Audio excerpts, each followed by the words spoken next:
भजन गाओ तनी, ओकरा बाद दुल्हा जी खातिर गाना गाए, ओकरा बाद हाँ रे पागला धन बड़ तो हम गइबे कर तोरा खातिर तो पक्का गाए। देखो डिमांड करे लगला सर।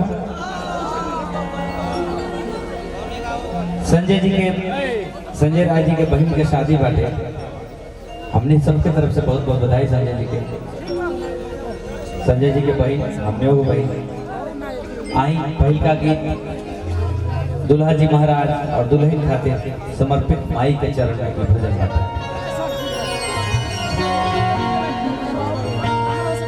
हमारी नजर अभी इधर गई है मंच पे, इधर दुल्हा जी के बगल से बैठे हुए हमारे असगर भैया की पूरी टीम है और ग्रीन ड्रेस में हमारे मोहलगुआ बबुआ बिक्की बबुआ बैठे हुए हैं, उनके बगल में चंदन बाबा है, 3 दिन से व्रत में है। एक और भाई छोटा भाई प्रिंस है, आलिया जी हैं, सत्यम है, प्रेम है, सबका बहुत बहुत स्वागत है। जितनी पम्मी आइसक्रीम मौली सबका बहुत बहुत स्वागत है। विपिन दीपक सबका आई पहल का गीत माई के चरण में समर्पित। भैया हॉलिंग करते एक सुंदर बनाई आवाज के गावे वाला आवाज जन होला, थोड़ा सा डिले रिवर्ब हल्का सा और फीडबैक थोड़ा सा बढ़ा दे, कंप्रेसर जन होला।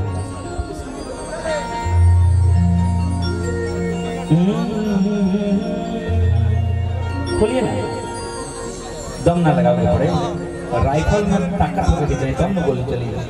गोली चला के मारला पर केहू के मुड़ी केहू लगी, दुश्मन के लगी कब तो गोली लागे खातिर राइफल में ताकत होनी चाहिए। तो ये राइफल है हमारा, इसमें पावर होनी चाहिए।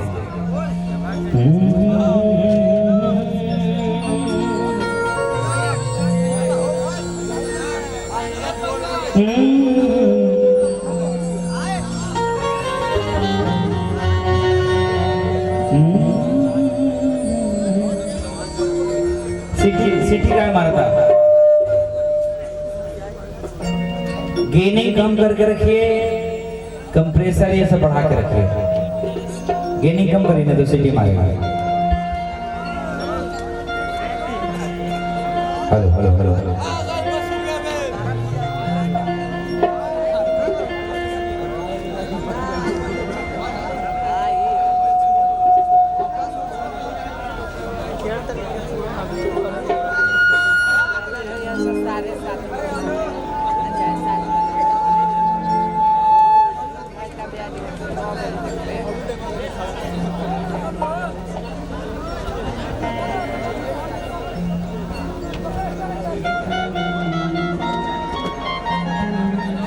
अच्छा ये आज वाला कार्ड हटे नो।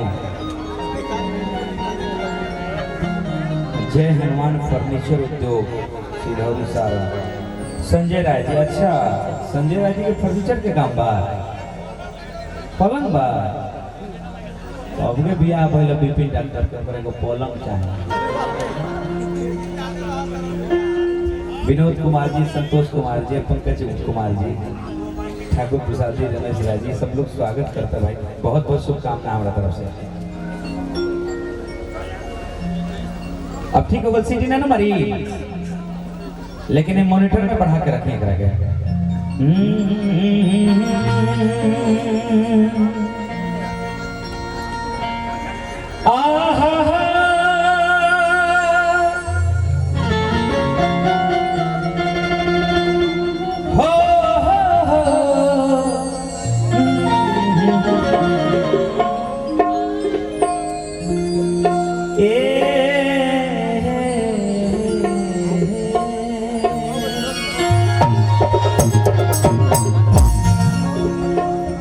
पहल का गीत माई के चरण में समर्पित। एक नया जोड़ा खातिर दुल्हा दुल्हन खातिर दुल्हन के तरफ से माई के चरण में समर्पित। सिलौरी सुनले बने जी भगवान भोलेनाथ के ससुराल स्थान बाटे। ऐसे सुनियो के मुंह से सुनले अपनी कंफर्म मारने के पता, लेकिन शायद ऐसे सही बात बाटे। और बगले में माई भगवती के भी स्थान बाटे, जे हम कोई मर्तबा दर्शन। अरे नैहरा बाए मैया ए मैया कि बनल रहो अरे नैहरा मैया कि पापा जी के मोरा अरे दिए बरवा कि दी हो मैया कि दिए बरवा अरे दी हो बनल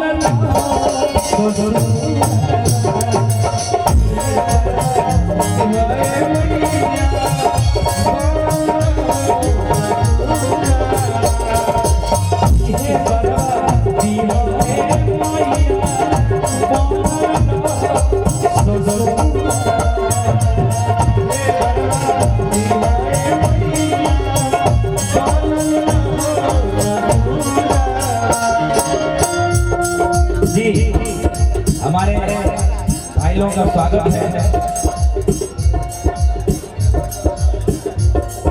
और दिल्ली से आए हैं बड़े भैया क्या बात है स्वागत है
माइक एगो माइक देके ठीक टाइम में कौन दवे तभी कैसे तू लोग बड़ा भाई वो लेके बोल पड़े को हम बात करेंगे तू लोग करत के बड़ा तो के सब अनाज के दुश्मन बड़ा सका रही हट चमकता सिनुरा माई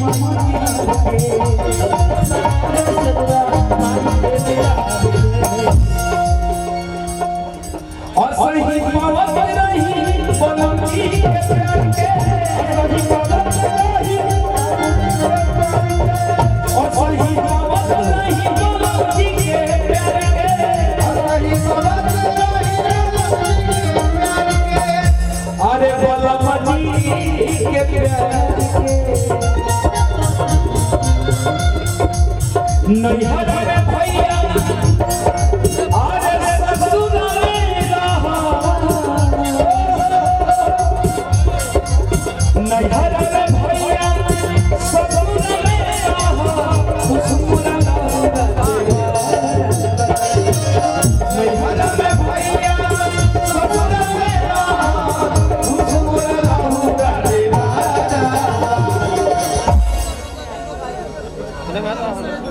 मुखिया प्रकार से विनोद सिंगौरी पंचायत के तरफ से पुरस्कार आई बा बहुत बहुत धन्यवाद बाटे हमारा तरफ से शुभकामना बा छोट भाई प्रदुमन के आगमन भइल बहुत बहुत स्वागत बा छोट भाई के तो रोशन कहाँ है अरे तू तो मान लो आगे ने खुश के ने रह गए ये भाई क्या बात वाह जीते रहा ए भाई बैठाइए छोटे भाइयों को बैठाइए तो विपिन जी बैठाइए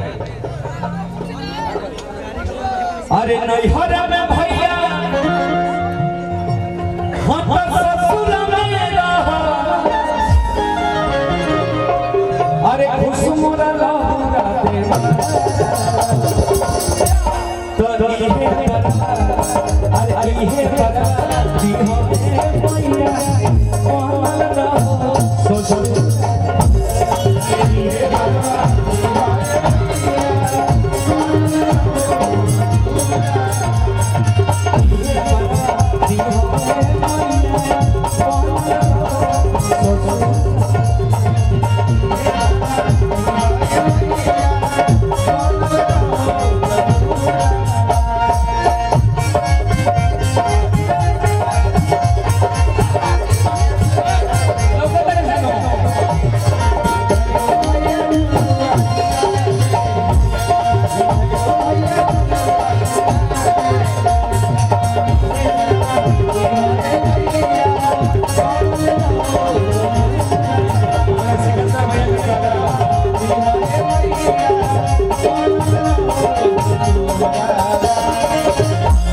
देखिए जहाँ कुर्सी के कमी हो जाए वहाँ जमीन पे बैठ के जमीन का तो इज्जत हमेशा सबसे बड़ा होता है। जमीन पे जो रहेगा वो इज्जत का औकात तो रहेगा। तो मैं चाहूँगा कि हम ऐसे बैठे यहाँ पे जब हमारे भाई बैठ रहे हैं तो हम कहनी कि हमारों को बैठे था तनी माला ले आओ दोनों के जितने स्वागत में हो जाए। हम कहेंगे दादी जी आज दादाजी अरे वो तो खुद जमींदार आदमी बने आई नहीं जमीन पे बैठ के स्वागत करते बैठिए कि अरे बरवा अरे दी हो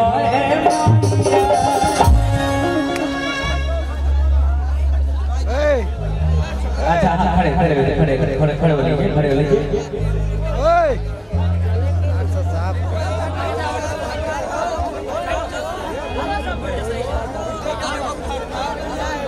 डालिए डालिए मला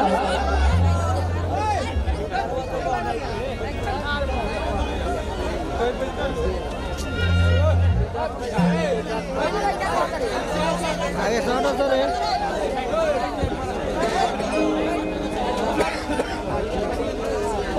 वाह होगा दादाजी का आशीर्वाद मिल गए लोग दे और बजा ले और बा देता है भाई का दोनों काम कर दे। मल्टी टैलेंटेड हमारा भाई है यूट्यूब पर लोग का सब लोग हां ठीक है लोग ए आगे से तेरी साइड सही वाली मोस्ट टैलेंटेड छोटे भाई दोनों हां आगे सर आई सब लोग ना बजा पाए अब हमारे कुछ ना बजावे ना ना वो हमने के दादा का जरूरत है अब हमने के बैठ के से खुद का दादा कि अरे ये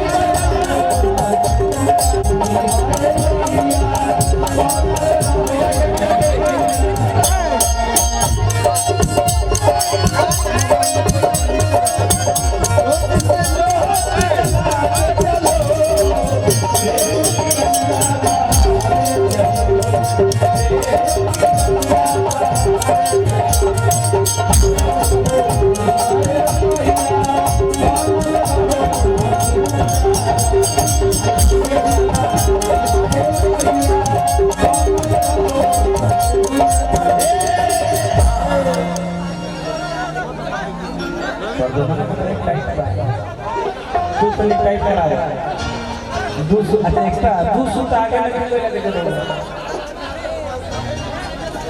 हिंकरा करोगे अच्छा तो अभी देखिए लेता नहीं। अब मान लीजिए दूल्हा महाराज बैठे हुए हैं दूल्हा महाराज पीछे बैठे इधर बैठे हैं और दोनों पक्ष के लोग बैठल बैठे थे तो दूल्हा दूल्ही बैठी वो गीत होगा कि नहीं होगी बिल्कुल बिल्कुल होगा देखा ताने का इज्जत होने लगा फिर एक बार आदमी कम आई जगह कम पड़ जाए आए तो भैया एकरा बिना काम चल जाए। यहाँ के लोग दिल पर ले ले बैठे कि नीचे कोई सपोर्ट करे हमने के बेइज्जती बोली राजवाड़ा का मंच बनाओ बेकार हो गया। आज संजय राय जी के बहन के बियाह में हमने के गावत हम सब चली दूल्हा दुल्हन का दुल्हन का बाजा मुबारक हो ये शादी तुम्हारी सदा खुश रहो दुआ है हमारी।